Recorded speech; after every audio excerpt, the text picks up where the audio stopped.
Hello everyone, Mikas here for your live electronic music tutorial. It's episode 241 and I keep on making music in real time, or actually I do music production as a whole. I do actually compose, I arrange, mix, and then today I'm gonna master a track that I made in previous episode 234. The template's online right now on the site www.music.com, of course. It's like a piano-y, prog trance, kind of nice track, 132 BPM. And I finished the production. First I composed it, then I mixed and arrange it, and now I'm gonna master it, guys. And I think I have to talk to you guys a little bit more about the mastering process, because I think it's a very important thing that I took on very early when I started music production in the early 2000s, really. So basically the mastering process is the finishing. So what we want is a track that will play well in many different sound systems. That does mean that your frequency have to be, I wouldn't say linear, but they have to be well contained, so it will sound good on some, let's say some headphones like these. Those speakers, very good reference to hear, all very important. Those headphones, premium quality. Of course, will have to sound good on a big sound system, because we're making music for the masses that will get played on a large sound system. And this is, I think, the most important part that tend to get forgotten when people are mastering a track on their own. It's like, oh, it sounds good in my headphones and stuff. This is not the point. I mean, it has to sound good on your headphones, yes. But if you have a really big banging track on your headphones, think about how it's going to translate on a big sound system that's super pushed, that's going to compress on it. It's not going to work very well. And the first step to this process, guys, is preparing your track for mastering, which a lot of people don't do.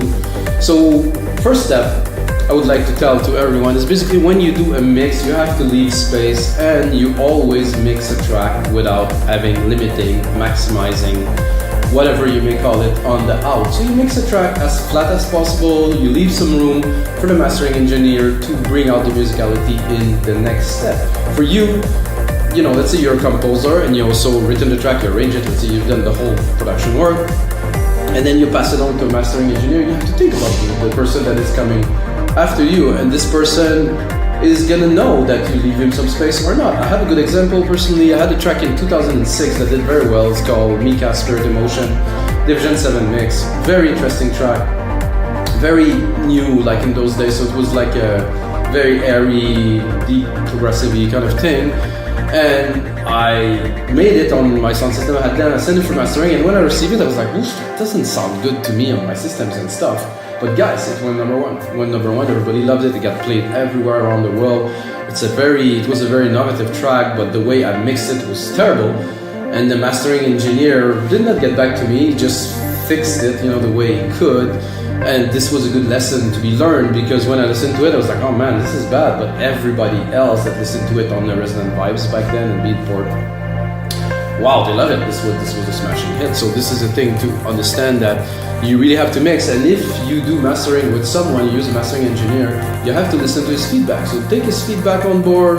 If he's like, wow, your kick is way too strong, your kick's underpowered, your lows are muddy or something, take his feedback on board, correct the mix, send it back. He's going to be able to do an amazing job. And if you work with a mastering engineer who doesn't give you any feedback, well, maybe your track was right, or maybe you should work with another mastering engineer. By the way, guys, I do mastering. I think I charge 30 euros on the website, so if you want to get mastering done, now I have this studio here. I'm preparing something else, of course, but for today I will do the mastering in my headphones, and I'll just give you, two little tips about the start. I will do more sessions about mastering where I will give more in-depth tricks about how to prepare a track, but the most basic, most important thing, don't put compression, don't put limiting on the main out. Mix flat, mix like a track, like it doesn't. If you're able to mix a track flat and it sounds good, that means the next step will make it sound amazing. If you're able to mix a track with a lot of stuff like Sound Goodizer and FL Studio and you think it's good, this is a beginner's mistake, so try to do it the other way. Anyway, guys, we have a track to master, and it is a prog trance track. You can see I pull out the plugins here. I use Waves mainly. I have UAD, but I do not use UAD very much these days for the process. I would have to redo my mastering chain, and anyway. So basically I start here. I have a REQ just here, which I usually filter the low end, like I just do a very steep cut of the low end. Let's say around 21, just 20 or 21K, just to say that I trim the bottom, and just let's have a bit of a listen to the track. So it is flat. You can see it's not maximized, it's not overly blown.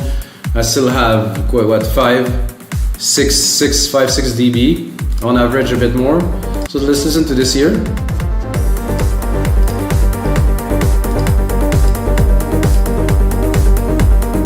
So the bass is quite powerful. I left it there because I know I can compress it now. Now I can contain it.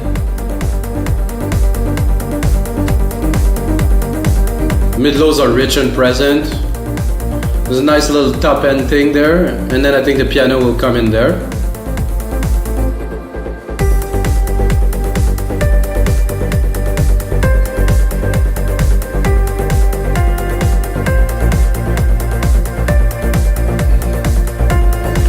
And we have a fairly long breakdown that continues after this right here. It goes down to almost nothing. So I want to really keep the clarity. I also want to keep the dynamics. So that means I don't want the breakdown to be super loud. That means the rest shouldn't be overpowered. And the way I do this personally, which is that many mastering engineers do this, is to have different parts to the mastering with minimal incremental loudness gain and minimal compression and limiting that's coming in slowly at the time. So it's not one plugin does all the work. I think it's a big mistake to do this. It's all the plugins together bring the track forward, and we adjust it as we move on.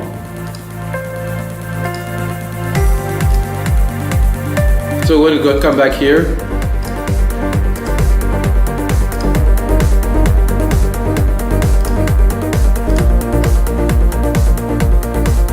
Guys, that is the track, and we're gonna start.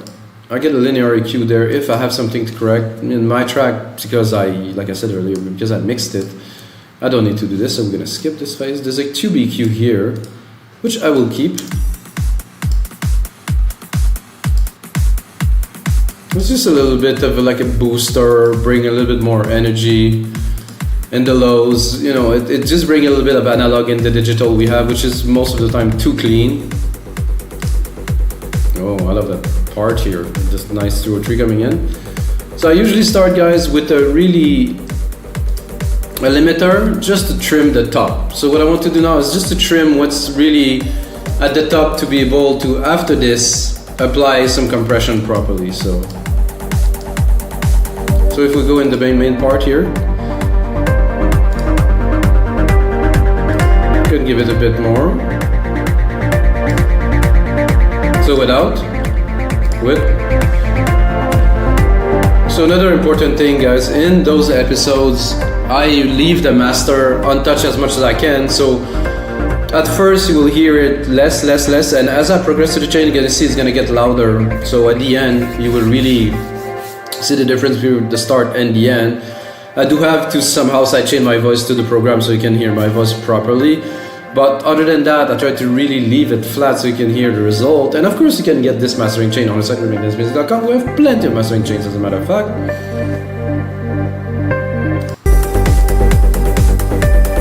Okay, so the first is there. 2 dB of compression, just like skimming the top a little bit. Nothing too aggressive. Then we go into a LinMB, which is slightly more aggressive. Multiband. Bit more of a phase adjustment for this. It does compress, it does contain the top, as you can see, without.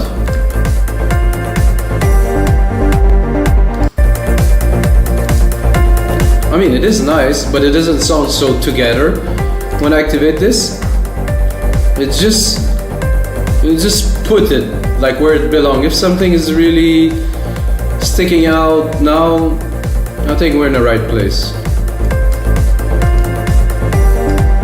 Particularly like the piano. So here.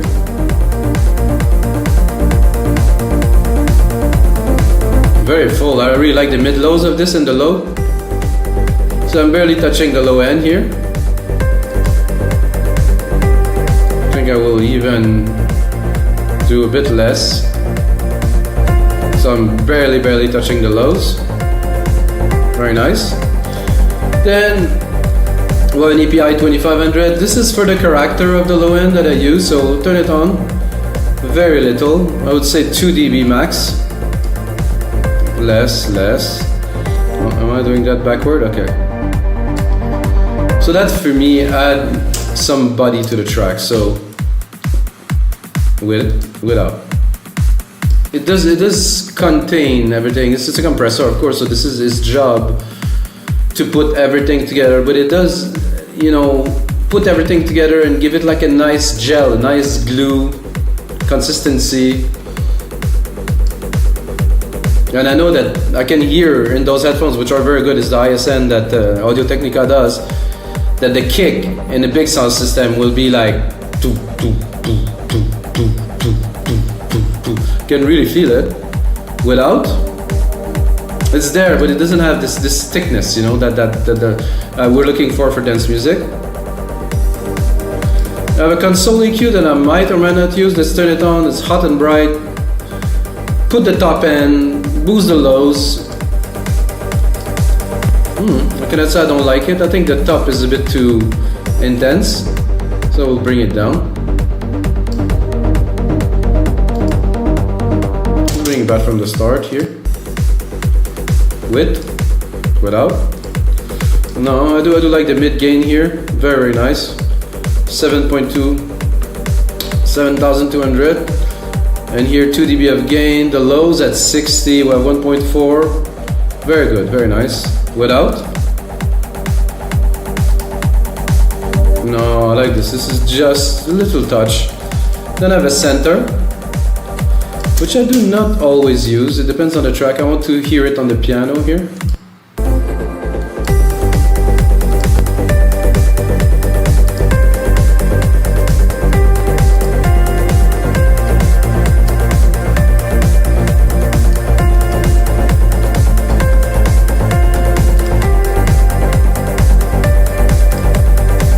Does really add a lot of dimension to the track. This. I'll drop the master a little bit because I'm a little bit in the red there. Without.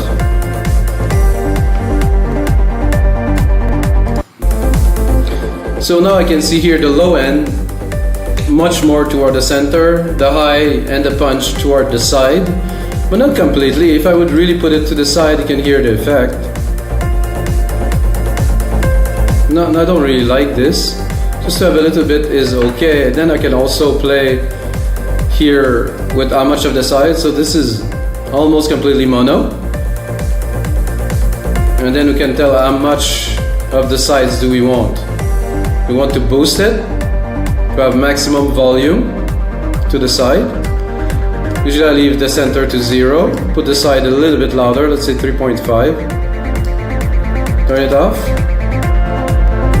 Without it, sound of it blend.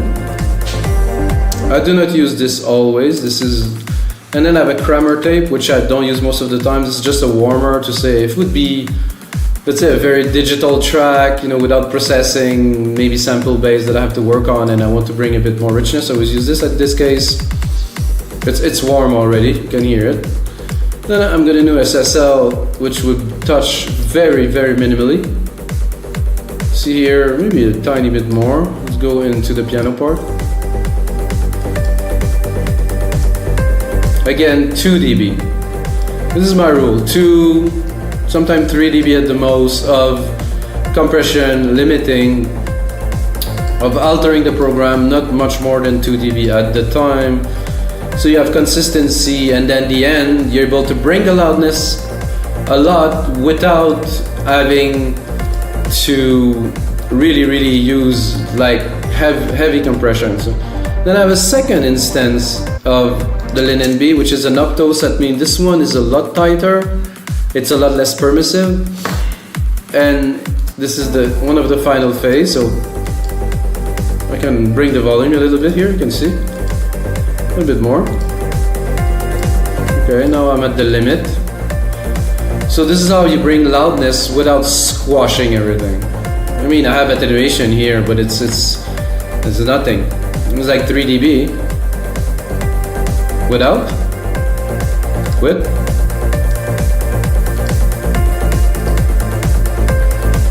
And for the final phase of this mastering, of course, L316, which I will balance. So, how to use L316 is simple. You read the instruction. I think it's the best way to go. Then, once you read the instruction, you're gonna do this. You turn it on, and you have this bar here, and you bring the threshold and outsetting down at the same time. Once you start losing signal, which is about here, you went too far. So then you go back up, and then you're like, okay, I have some compression. This is good here. Then you can go here in your multimeter to see the result. We're at minus 13 here, but we have the outsetting to bring up here, boom.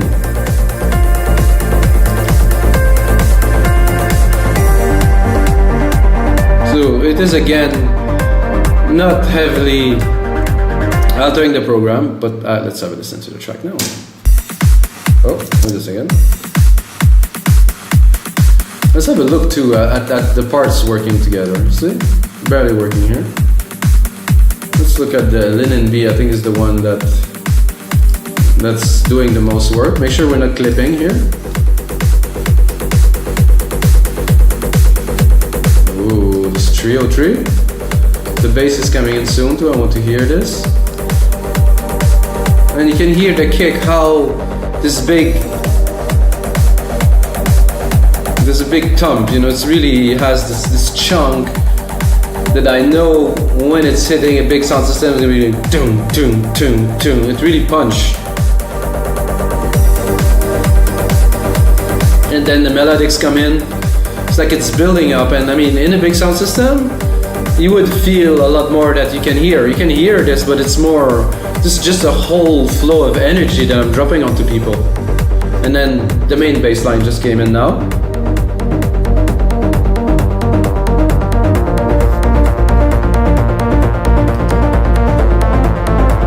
Again.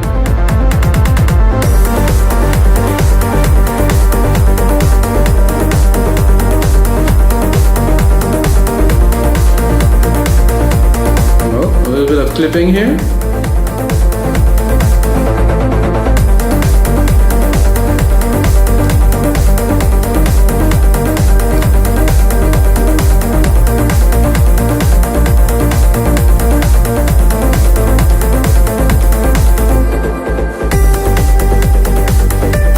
Piano is still super airy, big room.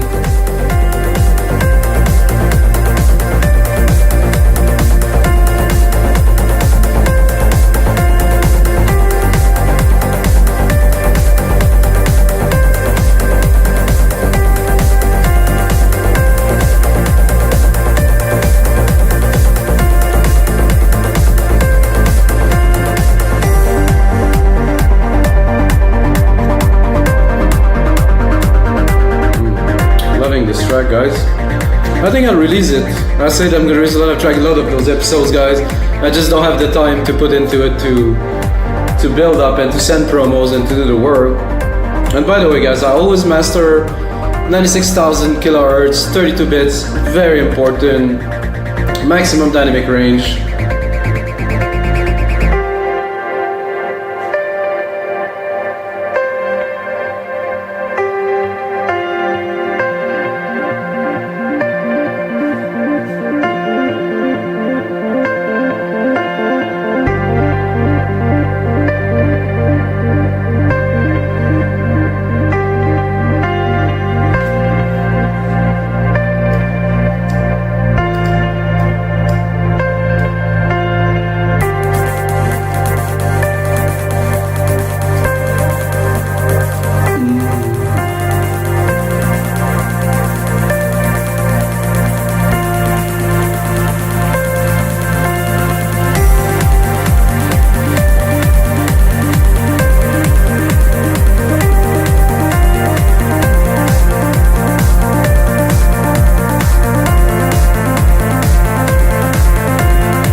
Second drop after in the breakdown here, bring some energy as much as possible.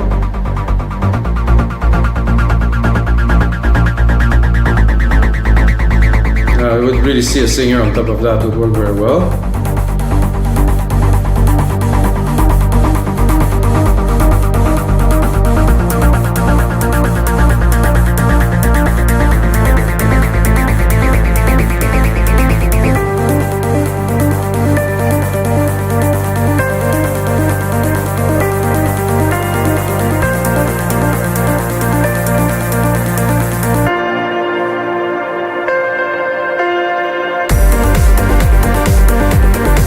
Alright guys, this is going to be it for episode 241 of your live electronic music tutorials. I hope you enjoyed the show. Check out the other 240. I do mastering, I do mixing, I compose techno, trance, prog, breakbeats. I make music for over 20 years guys, and sharing with you is what I do. And until next time, may the sounds be with you.